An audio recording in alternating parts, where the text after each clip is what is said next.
शास्त्री प्रथम खंड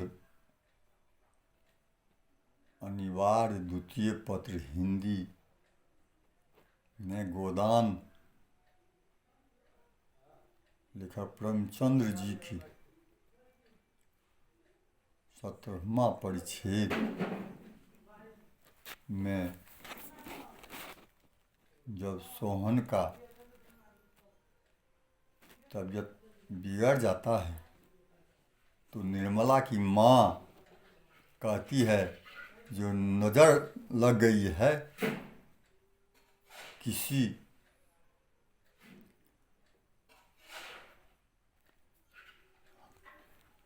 को झाड़ फूक करवा देंगे, ठीक हो जाएगा। इस पर महगू को बुलाकर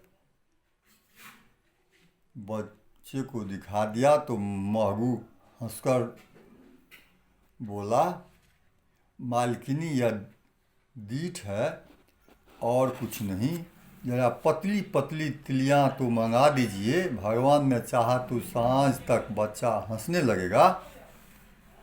इसके बाद सरकंडे के 5 टुकड़े लाए गए और इसके बाद महगू ने उसे बराबर करके एक डोरे से बांध दिया और कुछ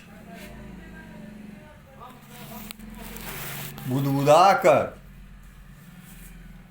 उसी पीले हाथों से 5 बार सोहन को सिर सहलाया। तब जो देखा तो 5 तिलियां छोटी बड़ी हो गई थी। सब स्त्रियां कौतुक देखकर दंग रह गई।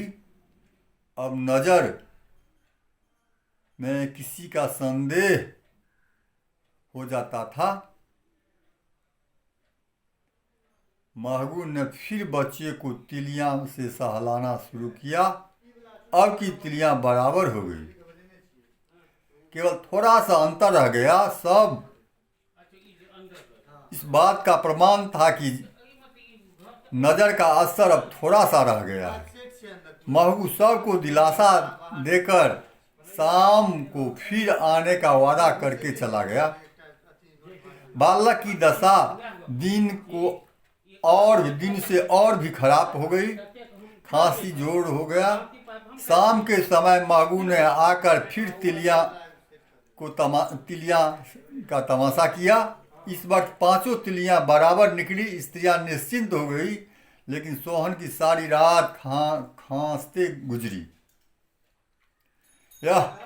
यहाँ तक कि कई बार उसकी आंखें उलट गई। सुधा और निर्मला दोनों ने बैठकर सवेरा किया। खैर रात कुशल से कट गई। अब वृद्धा माताजी नया रंग लाई, अर्थात निर्मला की मां ने नया रंग लाई। महगू नजर न उतार सका, इसलिए अब किसी मौलवी से फूक डलवाना जरूरी हो गया। सुधा फिर भी अपने पति की सूचना न दे सकी।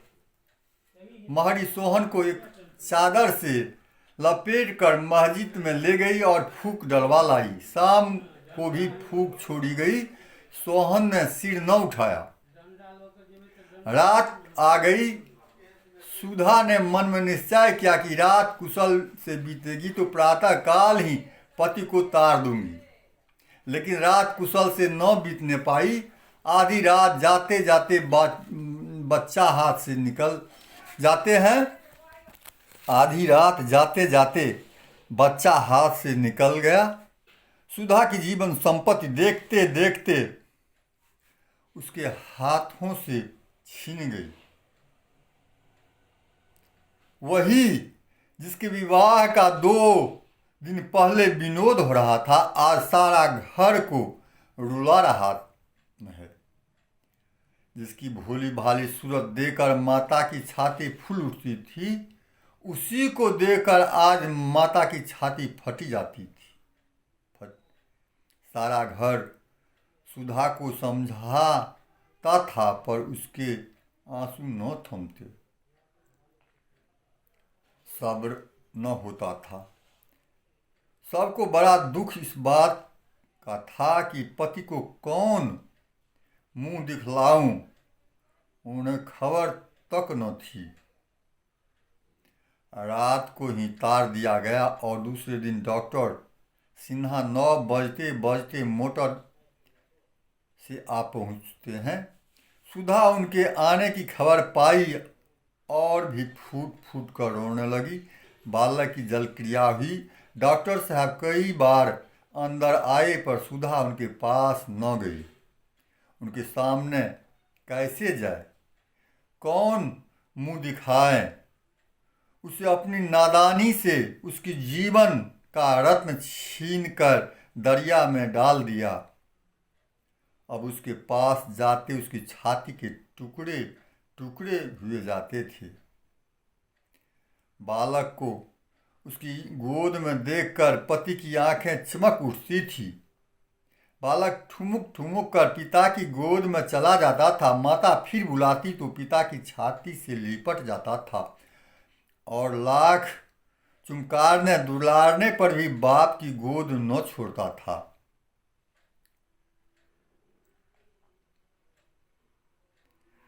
तो माँ कहती थी, बड़ा मतलबी है,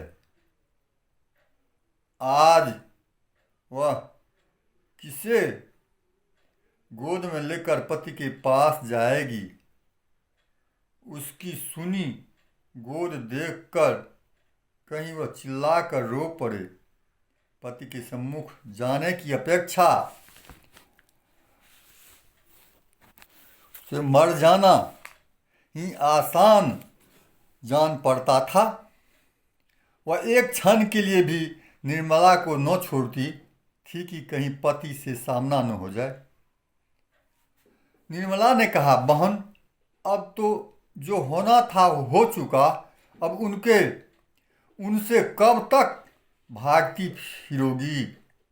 रात को ही चले जाएंगे, अम्मा जी कहती थी। वह रात ही को चले जाएंगे। सुधा ने सजल नेत्रों से ताकते हुए कहा, कौन मुंह लेकर उसके पास जाऊं। मुझे डर लग रहा है कि उसके सामने जाते ही मेरे पैर न थर्राने लगे और मैं गिर न पड़ूं। निर्मला इस पर कहती है, चलो मैं तुम्हारे साथ चलती हूँ, तुम्हें संभाल लूँगी। सुधा, मुझे छोड़कर भाग तो मत जाओगी। निर्मला कहती, नहीं नहीं भागूंगी। सुधा, मेरा कलेजा तो अभी से उभरा जाता है। मैं इतना घोर वज्रपात होने पर ही बैठी हूँ। मुझे यह आश्चर्य हो रहा है, सोहन को वह बहुत प्यार करते थे। बहन, न जाने उसे चित्त की क्या दशा होगी। मैं उसे ढाढ़स क्या दूंगी। आप ही रोती रहूंगी, क्या रात ही को चले जाएंगे। इस पर निर्मला कहती है, हाँ अम्मा जी तो कहती थी, छुट्टी नहीं ली है। इस पर वह रात को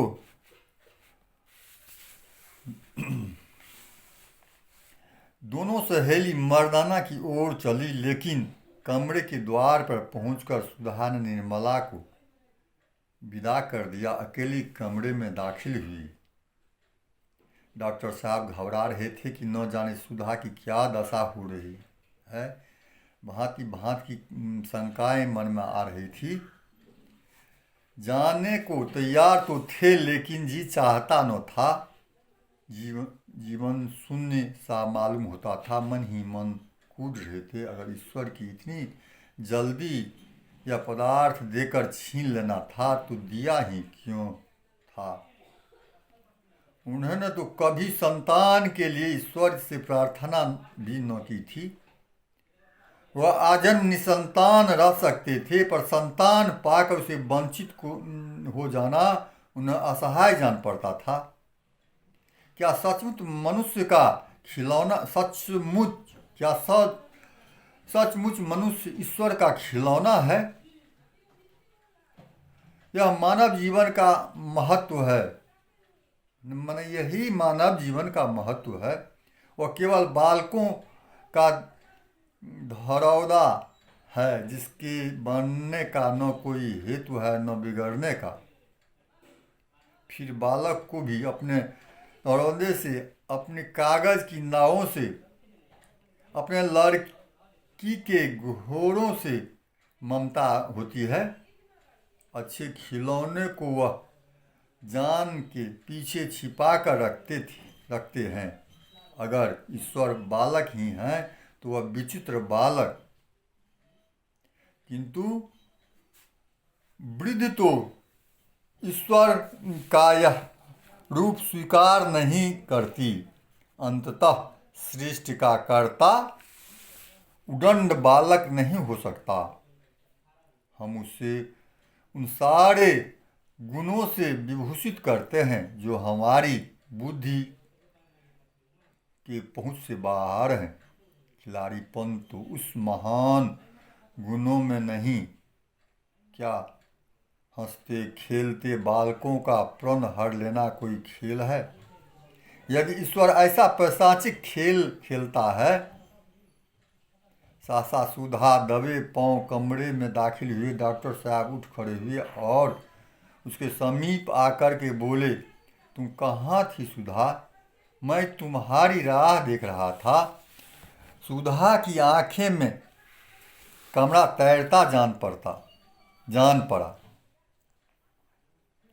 पति की गर्दन में हाथ डालकर उसने छाती पर सिर रख दिया और रोने लगी। लेकिन वह सुप्रवाह में उस असीम धैर्य और सांत्वना का अनुभव हो रहा था। पति के बक स्थल से लिपटी हुई वह अपने हृदय में एक विचित्र स्फूर्ति और बल का संचार होता हुआ पाती थी, मानो पवन से थर्राता हुआ दीपक अंचल की आड़ में आ गया हो। डॉक्टर साहब ने पत्नी की असुसिंचित कपोलों को दोनों हाथों से लेकर कहा, सुधा, तुम इतनी छोटा दिल क्यों करती है? सोहन अपने जीवन में जो कुछ करने आया था कर चुका, फिर वह क्यों बैठा रहता? जैसे कोई वृक्ष जल और प्रकाश से बढ़ता है, लेकिन पवन की प्रबल झोंकों से वह बिगड़ जाता है, उसी भांति प्रणय की दुख के आघातों ही से विकास होता है।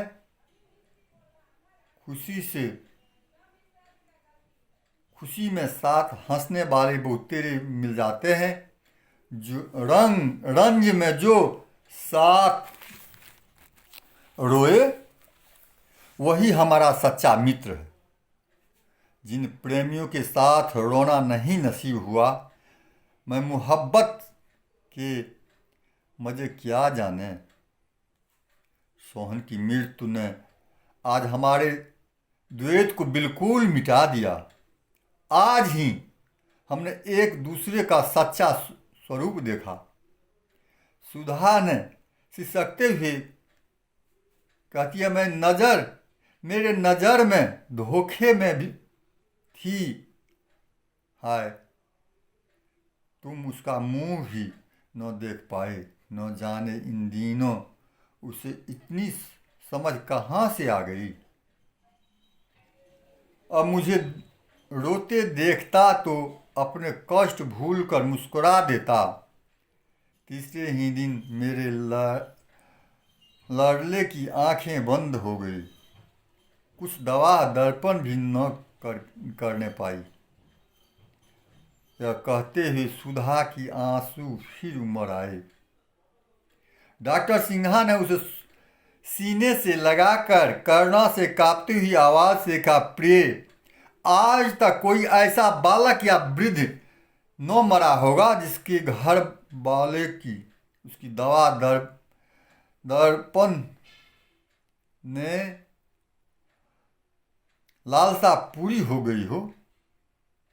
दवा दर्पण की लालसा पूरी हो गई हो। सुधा, निर्मला ने मेरी मदद की है। सुधा कहती है इस पर, निर्मला ने मेरी मदद की है। मैं एक आध झपकी भी लेती थी, उसकी आंख नहीं झपकी। रात रात बीते बैठी या टहलती रहती थी, उसके एहसान कभी न भूलूंगी। क्या तुम आज ही जा रही हो? डॉक्टर साहब, हाँ, छुट्टी लेने का मौका न था, सिविल सर्जन शिकार खेलने गया था। सुधा इस पर कहती है, यह सब हमेशा शिकार ही खेला करते हैं। डॉक्टर साहब इस पर कहते हैं, राजाओं की और क्या काम है? तो सुधा कहती है, मैं तो आज न जाने दूंगी। इस पर डॉक्टर कहते हैं, जी तो मेरा भी नहीं चाहता। सुधा, मत जाओ, तार दे दो, मैं भी तुम्हारे साथ चलूंगी, निर्मला को भी लेते चलूंगी। सुधा वहाँ से लौटी तो उसकी हृदय का बोझ हल्का हो गया। पति की प्रेम पूर्ण कोमल वाणी ने उसके सारे शोक और संताप का हरण कर लिया। प्रेम में असीम विश्वास है, असीम धैर्य है, असीम बल है। यही 17वां परिच्छेद का सारांश है। इसके बाद दूसरे दिन 18वां परिच्छेद की ओर ध्यान आकृष्ट करूँगा। धन्यवाद।